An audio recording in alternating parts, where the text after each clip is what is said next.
Bonjour à tous, j'espère que vous allez bien. Aujourd'hui, nous allons parler de la nouvelle version du mode Precision Farming 3.0 fait par Giant Software, un mode très attendu par les joueurs et qui était déjà présent dans Farming Simulator 19 et 22. Ce guide vous permettra de comprendre son fonctionnement de l'installation à son utilisation sur le terrain. Afin d'installer le mode Precision Farming, il suffit de se rendre dans Contenu téléchargeable, dans Mode officiel et il sera en premier. Il suffira de cliquer dessus et de faire installer. Donc une fois que le mode est installé, donc de nouveaux équipements apparaissent dans le magasin. On peut notamment retrouver deux pulvérisateurs de la marque John Deere, donc le R732i et le R975i, ainsi qu'un épandeur à lisier. On retrouve également le scout de Isaria qui vous permet donc de faire des échantillons du sol de votre champ et donc de connaître la nature de votre terre.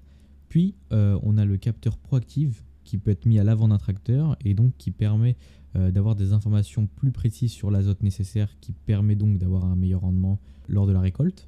On retrouve également la possibilité de mettre sur votre tracteur un capteur qui est donc le Pro Compact, qui a la même fonction que le Proactive, qui par rapport au Proactive ne peut pas être utilisé la nuit car il est passif. Vous pouvez également mettre sur vos cuves à lisier le Manure Sensing System qui détecte l'azote présent dans votre lisier. Et étant donné que l'azote contenu dans votre lisier n'est jamais homogène, il permet l'application de la même quantité d'azote dans tout le champ. Et donc maintenant que vous connaissez un peu toute la partie théorique, nous allons passer à la pratique. Alors nous voici en jeu. Donc dès que vous passerez sur votre champ, vous remarquerez qu'une nouvelle fenêtre dans le coin inférieur droit de votre écran a apparu. Vous remarquerez donc qu'elle nous affiche que nous n'avons aucune donnée sur notre sol. Et justement, nous allons le voir juste à l'instant. Nous allons voir d'abord les nouvelles fonctionnalités de notre menu de carte et ensuite on passera à cette étape. Tout d'abord, en arrivant dans votre menu carte, vous remarquerez que des espèces de lignes sur les champs ont apparu. Tout est normal, ce sont en fait des tramlines qui sont des passages pour les tracteurs, notamment lors de la pulvérisation après la pousse de votre culture. En utilisant les flèches, nous arrivons à la catégorie agriculture de précision. On va un peu détailler tout ça. Alors d'abord, vous avez les différents types de sols possibles, le sable glaiseux, la glaise sableuse, la glaise et l'argile limoneuse.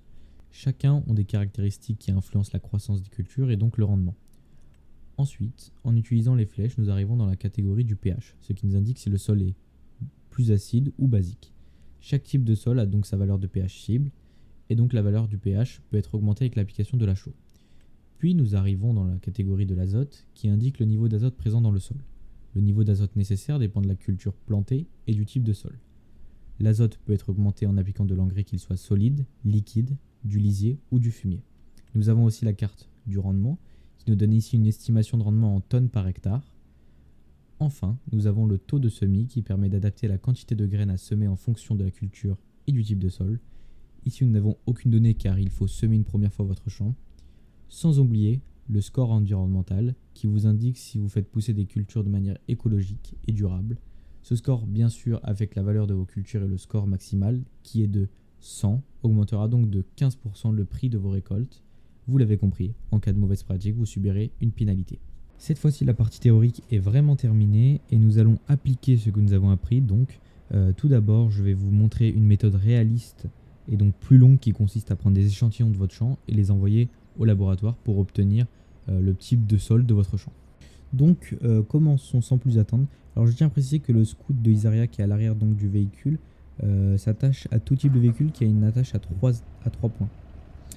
Donc, on va se diriger vers le champ. Donc là, l'objectif, c'est de prendre des échantillons du champ afin de connaître le type de sol. Donc pour déployer, on appuie sur X et donc pour prendre l'échantillon, on va appuyer sur B. D'abord, on se place dans la zone. Regardez la zone verte dans la mini-carte pour bien se placer en fonction du champ. Là, par exemple, je suis bien positionné, donc je vais appuyer sur B. Là, je prends mon échantillon. Vous pouvez voir même l'animation à l'intérieur. Donc là, il me reste une autre partie du champ qui n'est pas encore scannée par le scout. Donc je vais me diriger avec la zone verte dans la mini-carte. Hop, il me restera un petit bout à gauche. Mais c'est pas grave, je vais le faire quand même. Là, je prends l'échantillon. Et je vais prendre le tout petit bout. Bon, c'est dommage, mais... Voilà.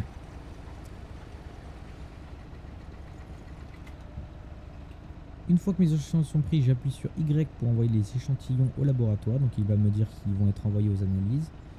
bien évidemment, ça a un coût. Donc là, ça me coûte 300 euros. Donc ça dépend de combien d'échantillons ont été envoyés. Et donc, en attendant un tout petit peu, je vais avoir les résultats directement dans mon champ et je vais pouvoir voir les différents types de sols sur mon champ. Donc, en me rendant sur le menu carte, dans l'onglet agriculture de précision et dans le filtre type de sol, je peux voir que donc j'ai reçu les analyses du laboratoire. Donc, mon sol est composé de glaise sableuse et donc de glaise. Mon score environnemental a augmenté de 5 points car j'ai réalisé donc l'échantillonnage. On verra bien que quand on va réaliser l'échantillonnage sur le deuxième champ que je possède, ici je serai au maximum. Alors donc pour les flemmards, il existe deux façons rapides. D'abord, vous pouvez vous rendre dans votre carte, cliquer sur votre champ que vous voulez découvrir et vous faites acheter les informations du sol. D'ailleurs, je tiens à préciser que vous pouvez avoir des estimations, notamment de rendement en achetant le champ et notamment de la composition du sol. Alors ici, l'estimation est donc de 100% de glace sableuse. Bon, on va voir ça tout de suite. On va donc acheter les informations du sol si on ne veut pas faire les échantillons. Donc j'achète les informations du sol, oui. Et donc là, on voit que l'estimation était bonne. 100% du champ et de la glace sableuse. Nous pouvons passer donc à la deuxième solution.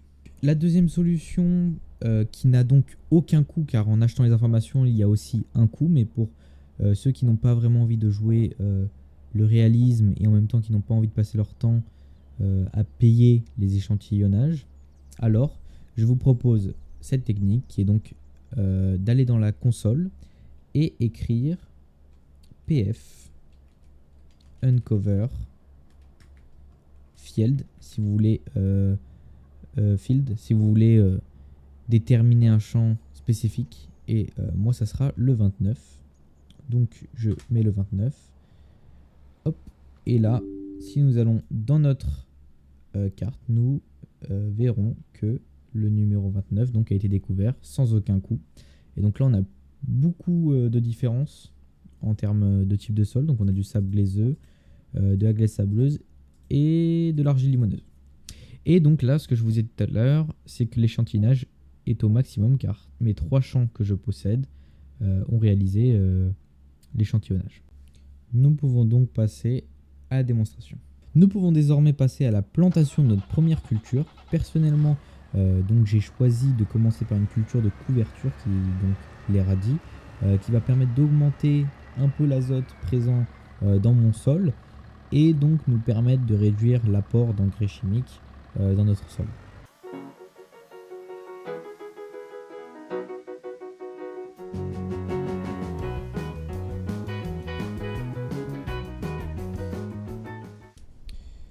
Donc là j'ai fait un bond en février, donc là je vois que mes radis sont fanés, donc je vais les cultiver car moi je n'ai pas de semoir direct. Si vous n'avez pas de semoir direct comme moi, utilisez un cultivateur d'abord pour cultiver les radis, puis après vous pourrez par-dessus utiliser un semoir, une planteuse excusez-moi, pour planter le maïs.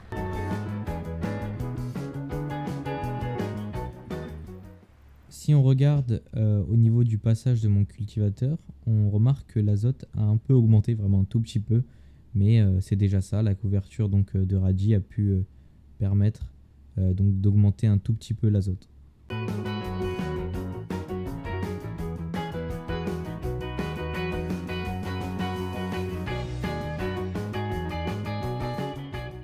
Donc une fois que mon champ du coup je l'ai cultivé, bah, maintenant on peut regarder ici au niveau de l'azote. Donc vous voyez très bien que on est plutôt voilà, dans 40 kg par hectare d'azote. Donc on a un tout petit peu augmenté grâce à la culture de couverture. Mais maintenant on remarque un autre problème. Alors pour ma terre qui est ici, donc c'est de la glaise. La glaise demande 6,75 de pH. Or, là, nous sommes seulement à 6. Donc, il manque 0,75. Et par exemple, pour la partie ici, qui est donc de la glaise sableuse, on demande 6,5, alors que là, nous sommes seulement à 6,25. Donc, du coup, nous devons appliquer de la chaux pour augmenter le pH. Et même ici, on voit dans le petit panneau dans le coin inférieur droit de votre écran, que le pH est mauvais. Donc on va régler ce problème tout de suite. Vous remarquerez donc qu'en haut à gauche, nous avons un nouveau panneau qui s'affiche, donc c'est l'application de chaud.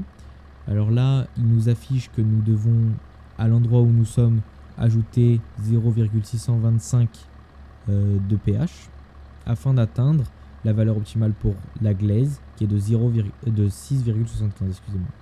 Donc personnellement, moi je le mets en automatique, mais vous pouvez le mettre en manuel, mais ça reste très compliqué. Donc moi personnellement, je ne m'aventurerai pas dans ce problème. Donc je vais activer la chaux et je vais l'appliquer. Donc là, on voit que en haut, à gauche, cela change en fonction de la zone où je me trouve. Et là, notamment, on va arriver dans la glaise sableuse et ça va littéralement changer. Donc là, on se trouve dans la glaise sableuse, donc il en donne moins, il ne demande que 0,25.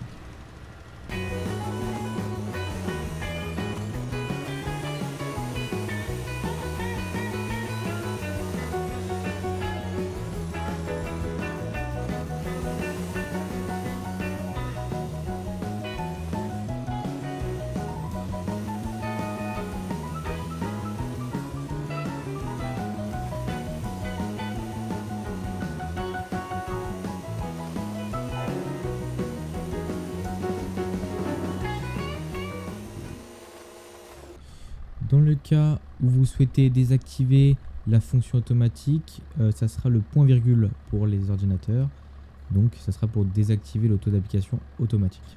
En parcourant votre champ, vous remarquerez donc que la valeur du pH est parfois marquée comme bon et parfois parfait. Donc c'est-à-dire que notre application de choix a très bien marché. Nous pouvons désormais passer à la plantation de notre maïs. Mais avant, nous devons définir les trimlines. Donc c'est les espèces de lignes que je parlais sur les autres champs ici tout à l'heure, au début de la vidéo. Alors on va les définir sur notre champ maintenant. Donc il faudra se rendre dans la catégorie agriculture de précision, cliquer sur le numéro de votre champ et cliquer sur ligne de tramway. Et ensuite vous allez définir la largeur de votre pulvérisateur. Moi ça sera 24 mètres car j'utilise le pulvérisateur qui est avec le mode précision farming. Donc ce sera 24 mètres, je fais OK. Et en fait ça c'est une nouveauté de cette année sur la nouvelle version du précision farming.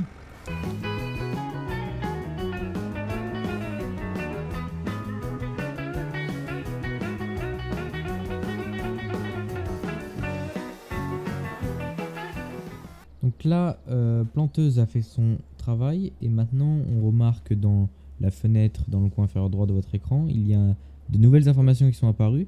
Alors d'abord le rendement attendu, donc là qui est de 122%, donc 18 tonnes à l'hectare, et le potentiel de rendement. Alors ici on n'a pas, je ne sais pas pourquoi. Potentiel de rendement qui est à 125, 18,4 tonnes par hectare. Donc là on peut voir que les trimlines ont apparu. Et maintenant je vais vous montrer comment pulvériser. Bon c'est très facile, ne vous inquiétez pas. Vos champs une fois que les trimlines ont été faits. J'ai donc mis à l'avant le proactif qui va me permettre d'être précis. À l'arrière j'ai mon pulvérisateur qui est disponible dans le mode précision farming. Et j'ai mis dedans de l'herbicide. Je vais donc m'occuper de mon champ. Alors d'abord je déploie le proactive. Et vu que j'avais paramétré mes trainlines, normalement ça devrait être parfait. On va voir ça tout de suite. Donc il suffit juste de prendre les passages qui ont été faits par la semis. Et grâce au capteur, les valves vont s'ouvrir et se fermer. Ce qui va permettre d'être précis et d'augmenter le rendement. Donc là par exemple j'ai activé. Et vous voyez qu'il active et désactive, il active en fonction du besoin de la culture.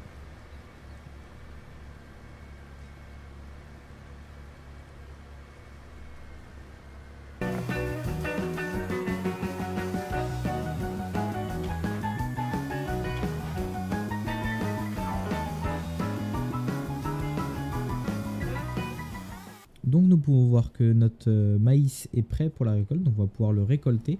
Et vous allez remarquer qu'en haut à gauche, nous avons une nouvelle interface qui est donc avec le Precision Farming. Et je vous mettrai l'explication pour chaque symbole. Mais je vais vous récolter quelques grains de maïs afin de vous montrer à quoi ça ressemble.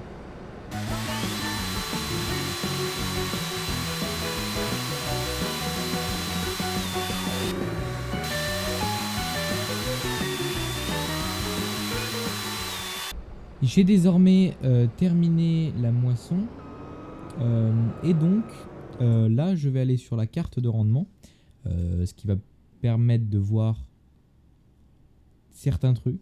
Alors là par exemple on remarque ici, si on s'en rappelle bien, le type de sol était différent que celui d'au-dessus. Donc ici on a de la glaise sableuse et on voit que le rendement a été largement moins bon. Ici on a 95% alors qu'au-dessus on est plus dans les 120, voire 125. Donc on remarque ici que le type de sol change le rendement. Et on remarque aussi qu'on a augmenté énormément notre score environnemental. On commençait à 50. L'azote qui a augmenté.